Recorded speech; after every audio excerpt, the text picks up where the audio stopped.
स्वागत है आपका पालिका प्रशासन के सीधे संवाद में। आप सभी जानते हैं कि 30 मई को नरेंद्र मोदी जी के नेतृत्व की सरकार को केंद्र सरकार को 9 वर्ष पूरे हुए हैं और इसी से जुड़ी जो जानकारियां है, जो बातें हैं, वो साझा करने के लिए आज हमारे साथ है यहाँ पर पनवेल विधानसभा के विधायक और बीजेपी रायगढ़ जिला के जिला अध्यक्ष प्रशांत ठाकुर जी। नमस्कार। नमस्ते प्रशांत ठाकुर जी। आप मेरी बातों से समझ ही चुके होंगे कि आज के हमारे इंटरव्यू का टॉपिक क्या है।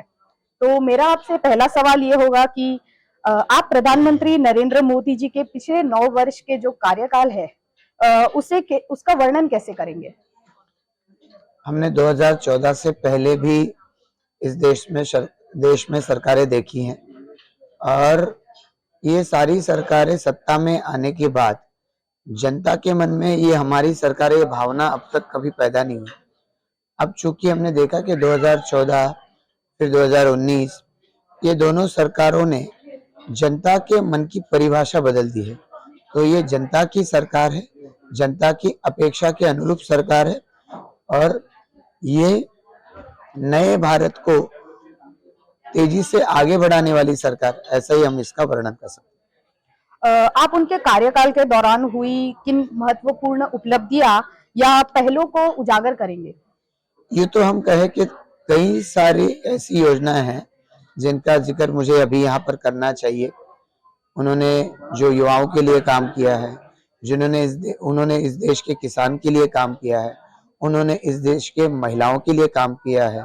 इस देश का जो पिछड़ा वर्ग है, जो समाज में हरदम अपने आप को उपेक्षित समझता आया, ऐसा वर्ग है, इन सभी वर्गों के लिए उनका जो काम है, मैं समझता हूं कि ये सारे काम मैंने आपको बताने चाहिए, पर चूंकि समय की मर्यादा है, पर हमने सबसे पहले अगर देखा कि सत्ता में आने के बाद जो वर्ग समाज की उन्नति के लिए अपनी जी जान लुटाता रहा, पर उसे कभी सत्ता या सरकार ने उसके साथ बात करने लायक या विचार करने लायक नहीं समझा।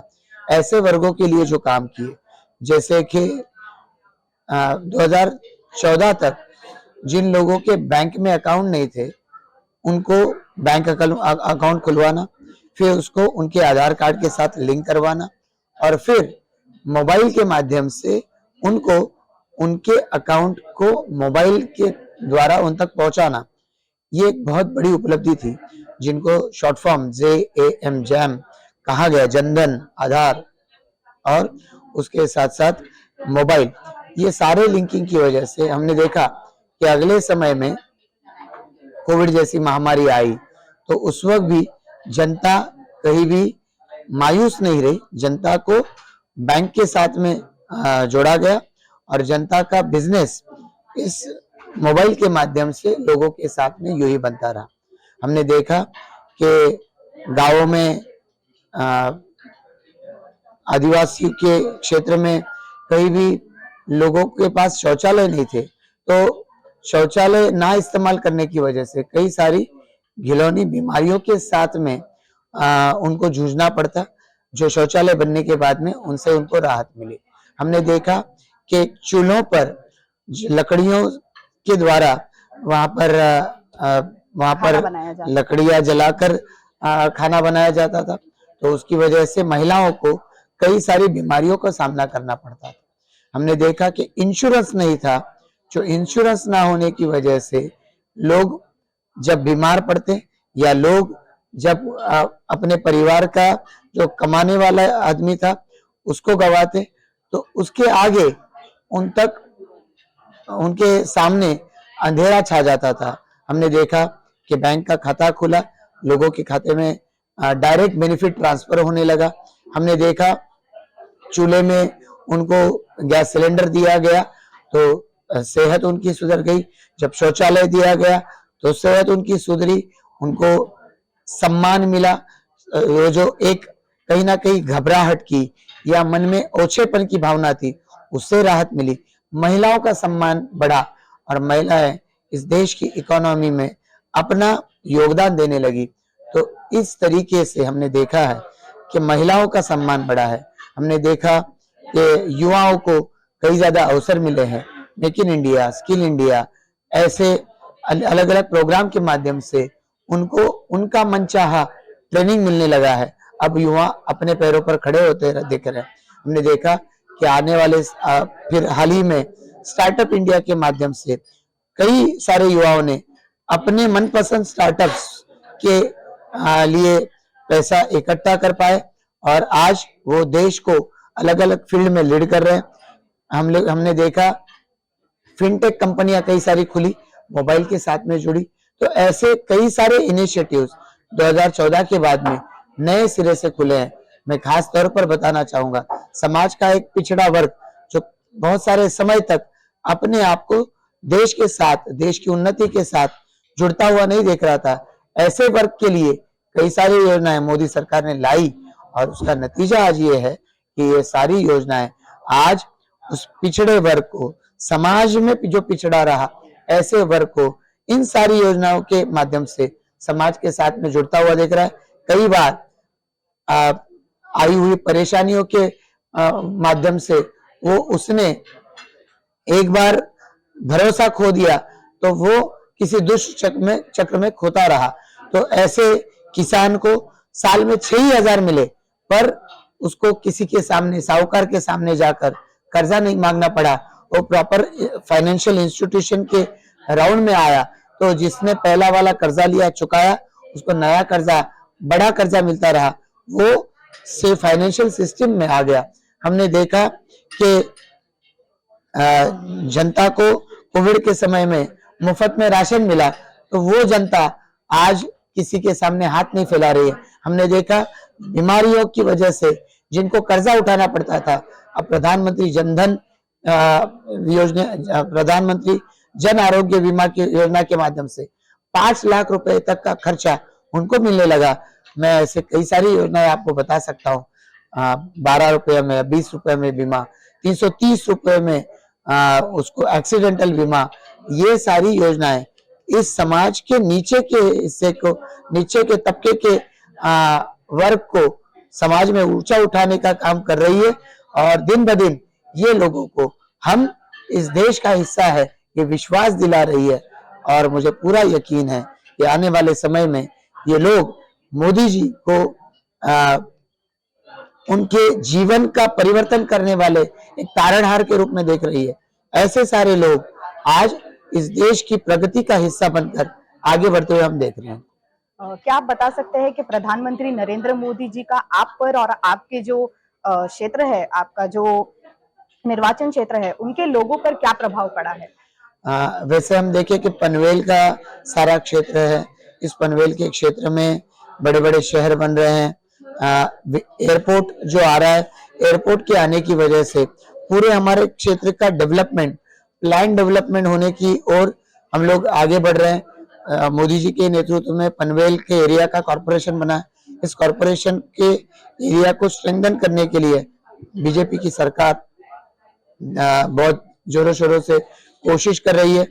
और जो चीजें अब तक कॉर्पोरेशन नहीं होने की वजह से हम नहीं देख पा रहे थे, चाहे स्वच्छता से जुड़ा हुआ मामला हो, चाहे इंफ्रास्ट्रक्चर फैसिलिटीज हो, इनके मामले में हम कहीं पीछे थे। अब ये सारा हिस्सा बढ़ चढ़कर आगे बढ़ रहा है प्रगति की दिशा में। तो ये सारी दिशाओं में होने वाली डेवलपमेंट ये इस एरिया के लोगों को और ज्यादा ताकत दे के रहेगी। MTHL के माध्यम से मुंबई से पनवेल जुड़ रहा है, तो वो फास्टर डेवलपमेंट के लिए वो और मदद करेगा। हम देख रहे हैं नैना के क्षेत्र में और पनवेल रेलवे का बड़ा जंक्शन बन रहा है। तो इन सारी डेवलपमेंट की चीजों की वजह से पनवेल की पहचान बन रही है और आने वाले समय में ये यहाँ का युवा ये सारी अपॉर्चुनिटीज ग्रैब करते हुए ये दुनिया के प्लेटफॉर्म पर और आगे और ऊंचाई की तरफ बढ़ता हुआ दिखाई देगा।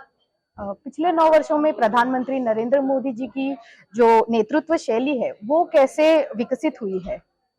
हम देख रहे हैं कि 2014 से पहले मोदी जी को तुलना में कम लोग जानते थे, लेकिन मोदी जी गुजरात के चूंकि CM रह चुके तो एक भरोसा था कि गुजरात का जिस तरीके से डेवलपमेंट किया देश का भी करेंगे। हमने देखा कि उनका जनता में जाकर जनता के साथ इंटरेक्शन करने का, जनता के साथ one two one direct contact करने का उनका जो तरीका है, ये जनता को विश्वास दिलाता है।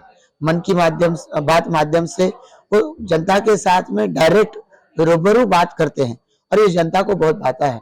युवा हुए, महिलाएं हुई, उनको क्या चाहिए? मोदी जी ने 2014 में पीएम बनने से पहले पूरे देश का प्रवास किया हुआ है।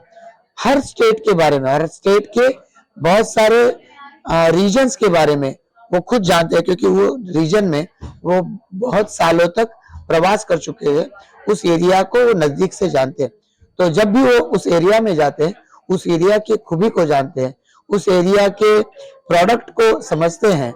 और चूंकि मोदी जी ने एज अ सीएम काम किया हुआ, तो वो एक स्टेट कैसे आगे बढ़ सकता है इसके बारे में बहुत खूबी के साथ में जानते हैं। हम आज तक हमारा जो ईस्टर्न इंडिया है, इसकी तरफ हम नॉर्थ ईस्ट है, इसकी तरफ हम लोग इतना ध्यान नहीं दे सकते थे। मोदी जी ने पूरे अपनी गवर्नमेंट को काम पे लगाया और मोदी जी ने हर मंत्री को कहा आपको नॉर्थ ईस्ट में जाना पड़ेगा, वहां पे स्टे करना पड़ेगा। और उसकी वजह से ये कनेक्ट बढ़ा हुआ है नॉर्थ ईस्ट के साथ में, तो वो हमारे देश के साथ में जुड़ा है। हमने देखा 370 हटने के बाद में हमने जम्मू कश्मीर को हमारे साथ में और ज्यादा तेजी से जुड़ता हुआ और प्रगति की दिशा में और ज्यादा बढ़ता हुआ देखा है। मन की बात का जिक्र मैंने किया, तो मन की बात के माध्यम से मोदी जी जो डायलॉग करते हैं हमारे साथ में, उसके माध्यम से हर स्टेट का जो बेस्ट है उसको हम हमारे तक पहुंचाते हैं। हर स्टेट में जो बेस्ट प्रैक्टिसेस चल रही है उसको वो हम तक पहुंचाते हैं। हमारी देश की संस्कृति, हमारी विरासत है, इससे वो हमारा परिचय कराते हैं और उसको जनता के सामने रखते हैं।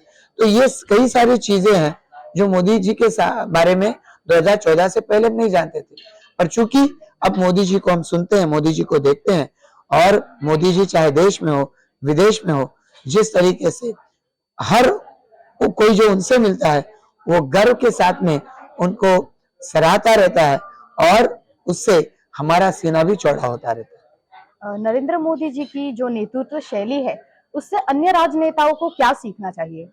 मैं तो हमेशा से ये सोचता रहा हूं कि मोदी जी से पहले वाला समय और मोदी जी के बाद में वाला समय, हमने देखा है कि इस देश में भ्रष्टाचार की दिमक इस तरीके से इस देश को जकड़े हुए थी कि हमको लगता था ये नहीं सुधर पाएगा ये देश।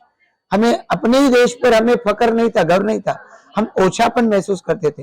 2014 के बाद में ये देश का हर हिस्सा वो युवाओं के लिए बात करते हैं, युवाओं को मोटिवेट करते हैं, वो स्पोर्ट्समैन को मोटिवेट करते हैं, उनके लिए उन्होंने प्रोग्राम लाया और उससे अब हम लोग ओलंपिक्स में, कॉमनवेल्थ गेम्स में हम लोग, हमारे युवा स्पोर्ट्समैन मेडल ला रहे हैं, वो उनके साथ इंटरेक्ट करते हैं। उस गेम में, बड़े गेम में पार्टिसिपेट करने से पहले, पार्टिसिपेट करने के बाद हमने देखा पैरालंपिक्स में भी हमारी जीत और शानदार रही है। तो ये सारे एस्पेक्ट्स मिलकर बताते हैं कि मोदी जी इस देश के हर लोग को कॉन्फिडेंस देते हैं। हमने देखा इसरो के माध्यम से आज देश को गौरव मिल रहा है, तो किस तरीके से इसरो के बड़े बड़े मिशन में मोदी जी उनसे बात करते रहते हैं। और यही अनुभव हर फील्ड के टॉपर्स को रहा है कि मोदी जी उनको सराहते हैं और मोदी जी उनको मोटिवेट करते रहते हैं। तो मैं समझता हूं कि इनसे पूरा देश आज मोटिवेटेड फील कर रहा है और पूरा देश ऊर्जा लेकर और अच्छा परफॉर्म करने की कोशिश करता रहता है। मोदी जी के कार्यकाल में आपने अपने क्षेत्र में किस तरह के सामाजिक और आर्थिक जो बदलाव है, जो परिवर्तन है, वो देखे हैं? मैं देख रहा हूं कि मोदी जी के माध्यम से पूरा देश एक नई सोच की तरफ आगे बढ़ रहा है। 2014 से पहले ये मंजर था कि जो अपने आप को ज्यादा से ज्यादा गरीब बताएगा, ज्यादा से ज्यादा बीमारू बताएगा, उसको सेंट्रल गवर्नमेंट ज्यादा से ज्यादा राशि देती थी कि भाई लो और सुधरने की कोशिश करो। और मोदी जी ने ये एटीट्यूड, अप्रोच बदल दिया। उन्होंने कहा कि हमें स्मार्ट शहर हमारे बनाने होंगे, स्मार्ट गांव बनाने होंगे, और उसके लिए आप अपना प्रोग्राम बनाओ, प्लान बनाओ, उसके लिए खुद पहल करो, हम उसमें मदद करेंगे। तो आज स्मार्ट सिटीज की संख्या बढ़ रही है, स्मार्ट गांवों की संख्या बढ़ रही है, और हम देख रहे हैं कि इनको आज सेंट्रल गवर्नमेंट पुरस्कार दे रही है। हमने देखा है हमारे पड़ोस में ही नई मुंबई किस तरीके से अपना रूप बदल रहा है। हमारे नेता गणेश नाइक जी के नेतृत्व में आज बहुत बड़ी पहचान नवी मुंबई की बन चुकी है। हम देख रहे हैं इंदौर जैसा शहर है जो अपनी पुरानी विरासत के लिए पहचाना जाता था, आज स्वच्छता के लिए उसकी एक अलग पहचान बन चुकी है। इसी तरीके से पनवेल भी आगे बढ़ना चाहता है, और पनवेल ने भी पिछले समय में स्वच्छता के मामले में नए नए मुकाम हासिल किए हैं। ब्यूटिफिकेशन के लिए पनवेल आगे बढ़ रहा है, और पनवेल के जो विरासत है इसको नया लुक मिले, इसके लिए भी पनवेल के सारे स्टेक होल्डर्स प्रयास कर रहे हैं। आने वाले समय में भारतीय जनता पार्टी के माध्यम से हम भी इसके लिए प्रयास करेंगे। पनवेल कॉर्पोरेशन का इंफ्रास्ट्रक्चर बड़ा हो, खड़ा हो, सड़कों जो दे रही है वो सड़कों के माध्यम से जल्द मिले। स्टेट गवर्नमेंट, सेंट्रल गवर्नमेंट इसको और शक्तिशाली बनाने के लिए मदद करे। एयरपोर्ट, MTHL, इसके माध्यम से हमारी कनेक्टिविटी ये दुनिया के साथ में बढ़ेगी।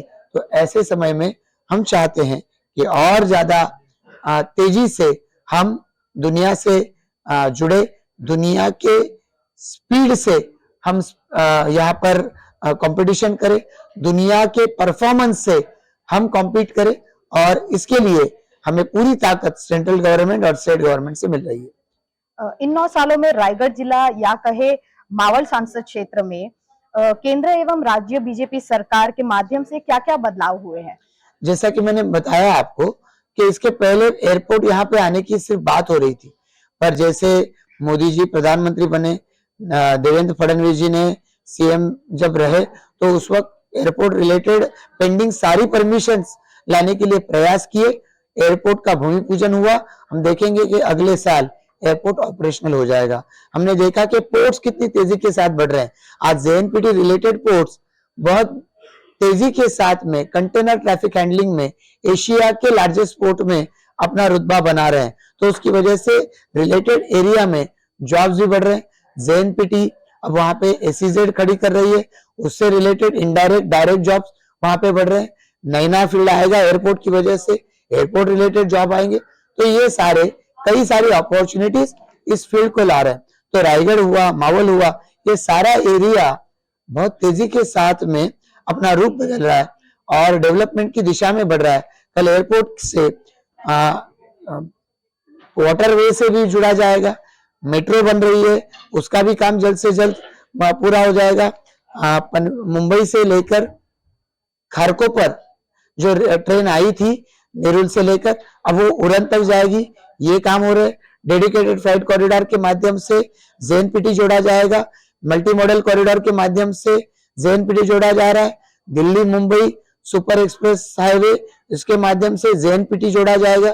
तो ये सारा कमर्शियल डेवलपमेंट होने की वजह से आने वाले समय में इस एरिया का कमर्शियल इंडस्ट्रियल ग्रोथ और बढ़ेगा, और इसका फायदा पूरे रायगढ़ डिस्ट्रिक्ट को या हम कहें पूरे मावल लोकसभा कॉन्स्टिट्यूएंसी को होकर रहेगा। प्रचंड कोविड-19 महामारी का प्रबंधन करने और भारतीय अर्थव्यवस्था को उन मौजूदा दिनों के संकट से उभारने के लिए प्रधानमंत्री नरेंद्र मोदी जी ने जो भी नीतियां अपनाई थी, उसे आप कैसे लोगों के सामने पेश करना चाहेंगे?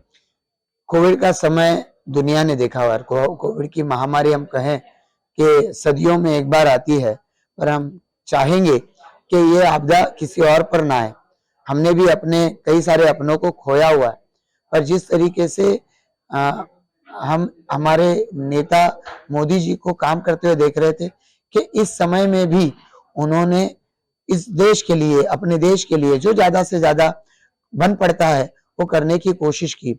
उन्होंने लॉकडाउन जाहिर किया तो उसके तीसरे दिन उन्होंने 20,000 करोड़ की गरीब कल्याण योजना को जाहिर किया।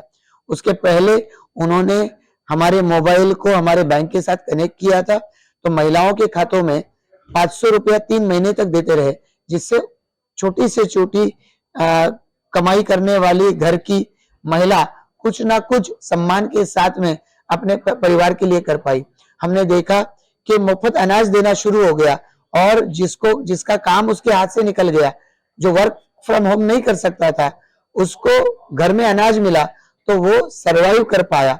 हमने देखा कि मोदी जी ने यहाँ पर जो 2020 तक मेडिकल इंफ्रास्ट्रक्चर खड़ा नहीं हो पाता था, हमारे देश के पास पैसा नहीं, इसके लिए संसाधन खड़ी नहीं हो पाए, उसके लिए उन्होंने पूरी ताकत लगा दी। पहले तो मास्क आए, पीपीई किट आए, फिर हमने देखा हमारे पास जो मेडिकल इमरजेंसीज थी उनको ट्रीट करने के लिए ऑक्सीजन प्लांट्स नहीं थे, वो बनवाए। दुनिया भर से ऐसी सारी मशीनरीज लाई। इमरजेंसी की सिचुएशन में जो मेडिकल हमको एम्यूनिटीज चाहिए, ये सारी उन्होंने हर जगह जगह पर प्रोवाइड की। हमने देखा कि पहले टैमी फ्लू ये कुछ हद तक इफेक्टिव हो सकती है, उसको न सिर्फ देश को, दुनिया को सप्लाई किया। कोविड की वैक्सीन हमारे देश में बनाई, और ऐसी वैक्सीन अगर हम बाहर से खरीदते तो उसके साथ साथ काफी सारी कंडीशंस आ जाती। हमने देखा है कि फाइजर जैसी एक बड़ा ब्रांड हमारे देश में आना चाहता था, पर उसको उसकी खुली छूट नहीं दी गई, उनको प्रूव करना पड़ा, और बाद में पता चला कि फाइजर इनइफेक्टिव था, चाइना की वैक्सीन इनइफेक्टिव थी। पर हमारे देश में जो वैक्सीन कोवैक्सीन या कोविशील्ड बनी, वो काफी हद तक इफेक्टिव थी। दो बार लोगों ने वैक्सीन मुफ्त में ली, और ये मोदी जी की वजह से हुआ। और मोदी जी थे कि जिनकी वजह से पहले जान है तो जहान है, फिर बाद में जिंदगी के साथ भी, और उसके साथ में जान भी और जहान भी, ये मोटो लेकर आगे बढ़ते रहे।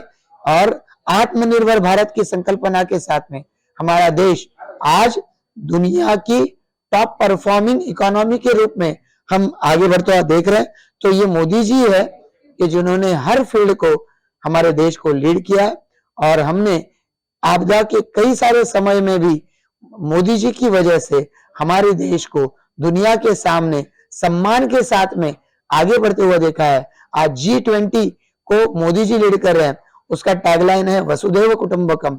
ये सिर्फ बोलने वाली लाइन नहीं है, ये देश, हमारे देश इस भावना को स्वीकार करता है। और जब लोगों के पास में वैक्सीन नहीं थे, वो अमेरिका के पास वैक्सीन मांग रहे थे, जो आज डेवलप कंट्रीज है उनके पास वैक्सीन मांग रहे थे, पर अमेरिका ने कहा पहले हमारे देश के सारे लोगों को वैक्सीन देंगे, फिर आपके बारे में सोचेंगे।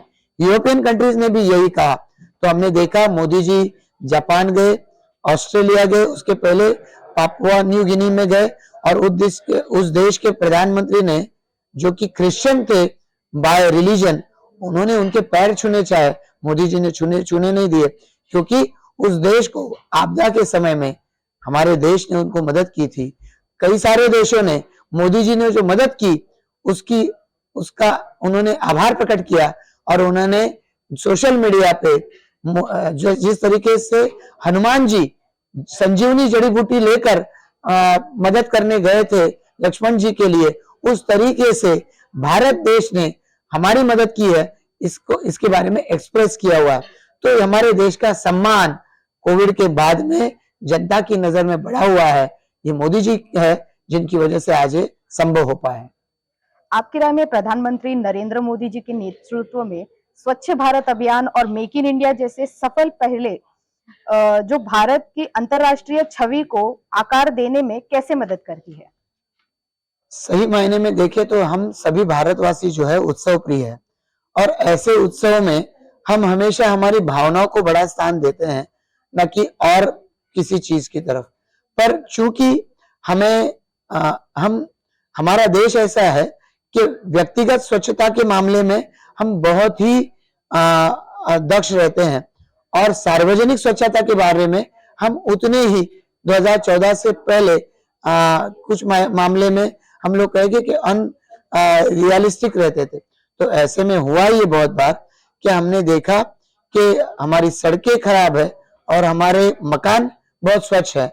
चूंकि हम देखते हैं कि अन्य देशों में उसकी विपरीत परिस्थिति नजर आती थी, पर हमारे देश में चाहे महात्मा गांधी हुए या उसके पहले हमारी संस्कृति हुई, यहाँ पर हमने हमेशा से ही हमारे घर के साथ साथ पूरे समाज को भी उतना ही स्वास्थ्यपूर्ण रखने के लिए पहल की हुई थी। मोदी जी ने इसकी ओर हमारा ध्यान खींचा और मोदी जी ने हम सभी को स्वच्छता की ओर आगे बढ़ने के लिए मोटिवेट किया, और जिसका नतीजा ये है कि आज मोदी जी ने हम सभी से कहा कि हम जहां रहते हैं वहां से शुरुआत करें। स्वच्छता के लिए हम साल में 100 घंटे दें, काफी है, पर ऐसे 100 घंटे देने की वजह से हम सभी में स्वच्छता के प्रति जागरूकता बढ़ेगी और हम हमारा क्षेत्र, हमारा मोहल्ला, हमारा वार्ड ये और बेहतर बना सकते हैं। और मोदी जी ने इसके लिए कंपटीशन जाहिर की, और ऐसी कंपटीशन हेल्दी कंपटीशन बनकर हम सभी को अच्छा काम करने के लिए मोटिवेट कर रही है।